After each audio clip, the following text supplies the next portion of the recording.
आप सभी को प्रभु यीशु मसीह के नाम में जय मसीह की। आप सबका स्वागत करते हैं हमारी YouTube चैनल ख्रिस्टवानी चर्च में।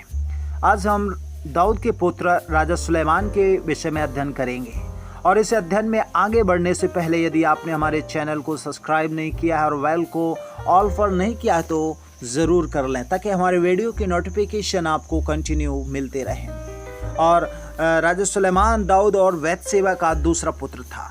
दाऊद की मृत्यु के बाद सुलेमान ने ही राज्य को संभाला। जब राजा दाऊद की मृत्यु का समय निकट था तब उसने अपने पुत्र सुलेमान को परमेश्वर के सच्चे मार्गों पर चलने की शिक्षा दी ताकि वह हमेशा परमेश्वर के बताए हुए सच्चे मार्गों पर चलता रहे। तब हम देखते हैं कि राजा सुलेमान ने अपने पिता की बात मानकर परमेश्वर के भय में होकर अपने राज्य को चलाने लगा। मेरे प्यारे भाई और बहनों, यहाँ पर हम एक बात को सीखते हैं। जैसे राजा दाऊद परमेश्वर का भय मानता था तथा उसकी आज्ञाकारिता में अपना जीवन को चलाता था, वैसे ही उसने अपने पुत्र को भी सिखाया।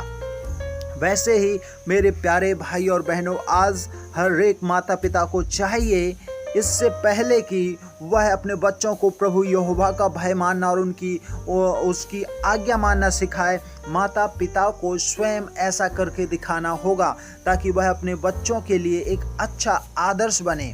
राजा सुलेमान परमेश्वर से बहुत प्यार करता था तथा परमेश्वर भी राजा सुलेमान से बहुत प्रसन्न था। तब एक दिन परमेश्वर ने सुलेमान को दर्शन देकर कहा कि जो कुछ तुझे चाहिए कि मैं तुझे दूं, मुझसे मांग। तब राजा सुलेमान ने परमेश्वर से बुद्धि और विवेक का वरदान मांगा ताकि मैं तेरे काम को भली भांति पूरा कर सकूं और जिस सिंहासन पर तूने मुझे बैठाया है वहां से मैं बुद्धि के साथ राज्य कर सकूं। इससे परमेश्वर यहोवा बहुत प्रसन्न हुआ और उससे कहा कि तूने उत्तम वरदान मांगा है। तूने कोई धन संपत्ति नहीं मांगी और ना ही लंबी आयु और ना ही अपने शत्रुओं का नाश मांगा, इसलिए मैं तुझे बुद्धि और विवेक से भरा मन देता हूँ। मतलब परमेश्वर ने संसार का सबसे बुद्धिमान पुरुष होने का वरदान दिया राजा सुलेमान को। इसके साथ ही राजा सुलेमान ने जो नहीं मांगा था, परमेश्वर यहोवा ने धन संपत्ति वैभव वह भी सुलेमान को प्रदान किया।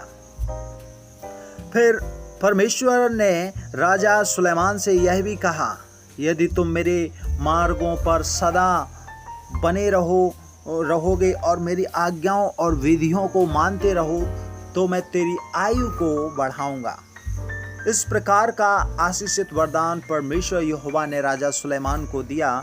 फिर हम आगे देखते हैं, राजा सुलेमान अपनी बुद्धि के कारण प्रसिद्ध होता चला गया।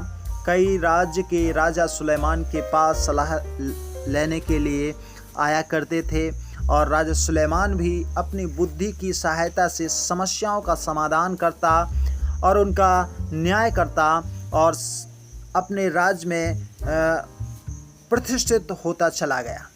राजा सुलेमान अपने समय का सबसे बुद्धिमान राजा बना। उसने अपने राज्यकाल में अपनी बुद्धि के ही आधार पर बाइबल में लिखित नीति वचन की पुस्तक जो बुद्धि के बारे में सिखाती है वह भी लिखी तथा सबोपदेशक और श्रेष्ठ गीत की पुस्तक भी राजा सुलेमान के द्वारा ही लिखी गई। इसके साथ ही राजा सुलेमान अपने राज्यकाल में परमेश्वर यहोवा का एक बड़ा मंदिर भी बनवाया, जिसके विषय राजाओं की पहली पुस्तक 5 अध्याय में से शुरू हो जाता है इसका वर्णन कि किस प्रकार राजा सुलेमान ने एक बड़ा मंदिर का निर्माण किया। उसने समस्त देशों से उस मंदिर के निर्माण के लिए कारीगरों को बुलवाया और उन्होंने मंदिर की मीनार पर इज़राइल का इतिहास भी रचा।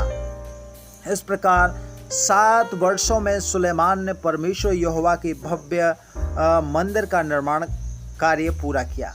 इसके बाद हम देखते हैं कि राजा सुलेमान ने परमेश्वर यहोवा का संदूक जो दाऊदपुर में था वहां से परमेश्वर के भवन में जो उसने बनवाया था रख दिया। तब एक दिन सीबा की रानी सुलेमान से मिलने के लिए आई, क्योंकि उसने भी राजा सुलेमान की कीर्ति के विषय सुना था। सीबा की रानी अपने साथ बहुमूल्य वस्तुएं जैसे सुगंधित द्रव्य और मणि सुलेमान को तोहफे के रूप में लेकर आई। जब सीबा की रानी ने राजा सुलेमान की बुद्धि की बातें सुनी और उसके राज का वैभव देखा तो वह चकित रह गई और कहने लगी, जो चर्चा मैंने तेरे कामों और बुद्धिमानी की बातों की सुनी थी वह सत्य है, परंतु मुझे तो इसका आधा भी नहीं बताया गया। तेरी बुद्धिमानी और तेरे कार्य उस कृति से भी बहुत ज़्यादा बढ़कर है। तब रानी वह सब मूल्यवान वस्तुएं सुलेमान को दिए और जितना सोना मणि द्रव्य राजा सुलेमान को सीबा की रानी ने दिया उतना कभी नहीं आया। इसके बाद राजा सुलेमान ने भी अपने वैभव में से सीबा की रानी को जो चाहा वह उसको उसकी इच्छा के अनुसार दे दिया और फिर वह अपने देश वापस लौट गए। तब हम आगे देखते हैं मेरे प्रिय भाइयों बहनों कि राजा सुलेमान के पास इतनी संपत्ति हो गई कि जितनी किसी के पास नहीं थी। तब राजा सुलेमान ने फिरौन की बेटी तथा बहुत से अन्य जाति स्त्रियों से विवाह कर लिया जो यहोवा को नहीं जानती थी। बाइबल हमें बताती है कि राजा सुलेमान की 700 रानियां और 300 दासियां थीं जो कि अन्य जाति की थीं। इसी कारण सुलेमान ने अपनी पत्नियों की देवताओं के लिए मंदिर भी बनवाए। सुलेमान वे अन्य जाति स्त्रियों और अपने देवी देवताओं की उपासना किया करती थी। इस प्रकार इज़राइल में यहोवा के विरुद्ध मूर्ति पूजा शुरू होने लगी और राजा सुलेमान अपनी पत्नियों से प्रेम विवाह करने के कारण परमेश्वर से अलग हो गया, दूर हो गया और वह अपने पिता दाऊद की तरह परमेश्वर के मार्गों पर ना चला। मेरे प्यारे भाई और बहनों, राजा सुलेमान अस्त्रोत नामक देवी तथा मिलकॉम घृणित देवताओं की उपासना करने लगा तथा उसने कामोस तथा मोलेक नामक घृणित देवता के लिए एक ऊंचा स्थान भी बनवाया, जिसके कारण परमेश्वर यहोवा का क्रोध सुलेमान पर भड़का और यहोवा परमेश्वर ने सुलेमान को कहा कि तूने मेरी वाचा जिसको मैंने तुझसे बांधी थी पूरी नहीं की, इसलिए मैं राज्य को तुझसे छीनकर तेरे ही एक कर्मचारी को दे दूंगा। फिर यहोवा ने इज़राइल के आसपास के राजाओं को सुलेमान का शत्रु बना दिया। इसके साथ ही यरोबाम जो एक अप्रेमी पुरुष था उनके सुलेमान के राज्य के विरोध में विद्रोह शुरू कर दिया, क्योंकि परमेश्वर के एक नबी के द्वारा उसे ऐसा कहा गया कि मैं सुलेमान के राज्य को छीनकर 10 गोत्र तेरे हाथ में कर दूंगा। जब सुलेमान को यह बात मालूम हुई कि यरोबाम ने विद्रोह किया है तो इसने उसको मारना चाहा, लेकिन यरोबाम मिस्र के राजा सीशाक के पास भाग गया और सुलेमान की मृत्यु तक बाइबल बताती है कि वह वहीं पर रुका। सुलेमान ने इज़राइल पर 40 वर्ष तक राज किया। इसके बाद वह अपने पुरखाओं के संग सो गया और उसके पिता दाऊद के नगर में उसको मिट्टी दी गई। मेरे प्यारे भाई और बहनों, सुलेमान एक ऐसा व्यक्ति है जिसके बारे में हर कोई जानना चाहता है। सुलेमान दाऊद का पुत्र होते हुए भी दाऊद के समान नहीं था, क्योंकि दाऊद जीवन भर परमेश्वर के मार्गों पर बना रहा। लेकिन सुलेमान ने शुरुआत तो अच्छी की थी, लेकिन अन्य जाति स्त्रियों से विवाह के कारण वह भटक गया था। हम देखते हैं कि सुलेमान परमेश्वर से प्रेम करता था, लेकिन वह अन्य जाति देवी देवताओं को बलि भी चढ़ाता था और धूप भी जलाता था। उसने दोहरा जीवन जिया जो उसे विनाश की ओर लेकर गया। आज के समय में भी बहुत से मसीही भी ऐसे ही जीवन जीते हैं। वह परमेश्वर से प्रेम तो करते हैं, लेकिन बाहरी रूप से अपने निजी जीवन में वह अधर्म करते हैं, पाप में लिप्त रहते हैं। बाइबल हमें यह बताती है कि सुलेमान ने परमेश्वर के मंदिर बनाने में 7 वर्ष लगाए और अपने घर बनाने में 13 वर्ष लगाए। इस बात ही से हम और आप समझ सकते हैं कि उसके लिए सबसे महत्वपूर्ण क्या था। आज भी बहुत से मसीही प्रभु का काम तो करते हैं, लेकिन उनकी ज़्यादा दिलचस्पी अपना घर बनाने और अपनी सुख सुविधाओं में होती है। परमेश्वर का घर और परमेश्वर का काम जो है दूसरे स्थान पर लोगों के या मसीही लोग जो आज के पीढ़ी के लोग हैं उनके जीवन में होता है। बाइबल में एक भविष्यवाणी की गई है कि अंत के दिनों में लोग भक्ति को कमाई का साधन बना लेंगे, और आज हम ऐसा होते हुए देख भी रहे हैं। लोग प्रभु का काम कम, पहले खुद का काम निकालते हैं। आज लोग प्रभु का काम तो कर रहे हैं, पर दूसरी खुद की सुविधाओं के लिए। जब राजा सुलेमान इस बात का एहसास हुआ कि परमेश्वर का अनुग्रह और उसकी दया उससे और उसके वंश से चली गई है, तो वह बहुत उदास और बहुत खेदित हुआ। वह सोचने लगा कि उसने अपने जीवन काल में बहुत बुराइयां की हैं। अपने राज्य के लोगों को झूठे देवी देवताओं की उपासना करने के लिए प्रोत्साहित किया था सुलेमान ने। इस कारण परमेश्वर की जो महिमा है उसकी और उसके वंश से हमेशा हमेशा के लिए चली गई, अलग हो गई।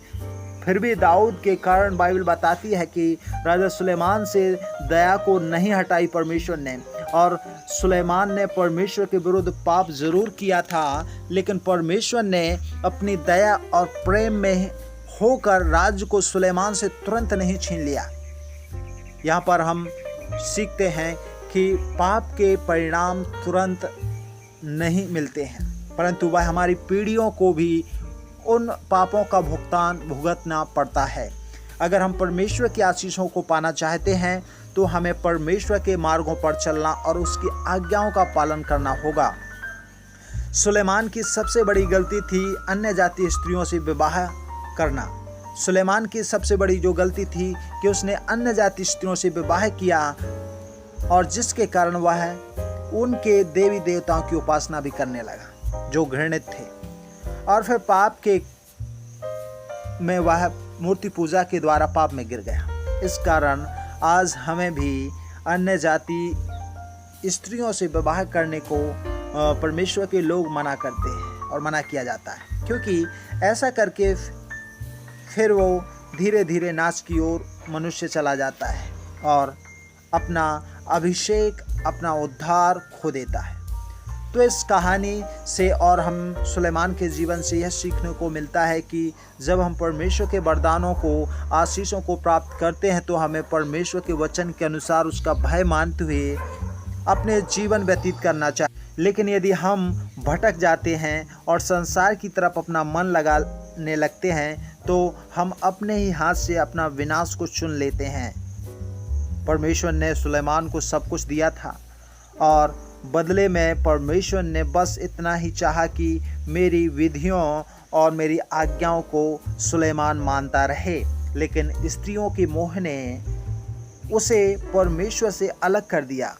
आज भी मसीही व्यक्तियों को अपने जीवन के ऊपर ध्यान देने की आवश्यकता है। मेरे प्यारे भाइयों बहनों, यह राजा सुलेमान के जीवन से हमने बहुत सी बातों को सीखा। यदि ये बातें हम अध्ययन किए और सुने हैं तो हमें इन बातों की ओर ध्यान को लगाना है कि सुलेमान ने राज्य को किस प्रकार से चलाया, लेकिन इसके बाद वह अन्य जाति स्त्रियों से विवाह करने के बाद वह कैसे पाप में गिर गया। उनके घृणित देवी देवताओं की उसने उपासना की और वह नाश हो गया, उससे राज्य छीन लिया गया। यदि आप चाहते हैं कि आपसे अनंत जीवन का राज्य न छीना जाए, आप परमेश्वर की विधियों में, परमेश्वर की आज्ञाओं में बने रहें, क्योंकि प्रभु यही चाहता है। वचन कहता है कि परमेश्वर होम बलि और मेल बलियों से प्रसन्न नहीं होता, लेकिन वो चाहता है कि लोग मेरी आज्ञा को माने और इसी के द्वारा वो प्रसन्न होता है। प्रभु आप सबको बहुत बहुत आशीष दे। God bless you.